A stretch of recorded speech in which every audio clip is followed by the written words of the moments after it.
బంగాళాఖాతంలో కేంద్రీకృతమైన తీవ్ర అల్పపీడనం వాయుగుండంగా మారింది. ప్రస్తుతం పశ్చిమ నైరుతి బంగాళాఖాతంలో విశాఖకు 450 కిలోమీటర్ల దూరంలో వాయుగుండం కేంద్రీకృతమై ఉంది. ఇది క్రమంగా ఉత్తర ఈశాన్య దిశగా కదులుతూ తదుపరి 18 గంటల్లో తీవ్ర వాయుగుండంగా కొనసాగుతోంది అని వాతావరణ శాఖ తెలిపింది. దీంతో 2 రోజుల పాటు కోస్తా జిల్లాల్లో వర్షాలు విస్తారంగా పడతాయని వెల్లడించింది. వాయుగుండం ప్రభావంతో రాష్ట్రంలోని పలు ప్రాంతాల్లో మోస్తారు వర్షాలు, మరికొన్ని చోట్ల భారీ వర్షాలు పడతాయని వివరించింది.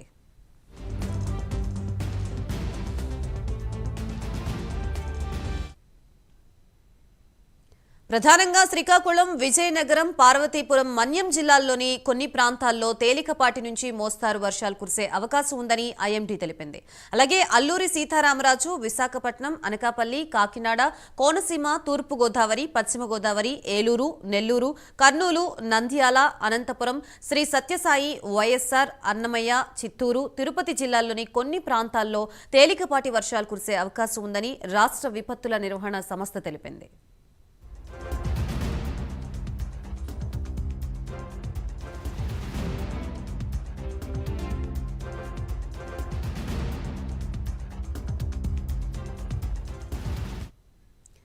అలాగే రాగల 24 గంటల్లో కాకినాడ, అల్లూరి, అనకాపల్లి, విశాఖ, పార్వతీపురం, మన్యం, విజయనగరం, శ్రీకాకుళం జిల్లాల్లోని పలు చోట్ల భారీ వర్షాలు కురుస్తాయని వాతావరణ శాఖ తెలిపింది. తీరం వెంబడి గంటకు 40 నుంచి 50 కిలోమీటర్లు, గరిష్టంగా 60 కిలోమీటర్లు వేగంతో గాలులు వీస్తాయని పేర్కొంది.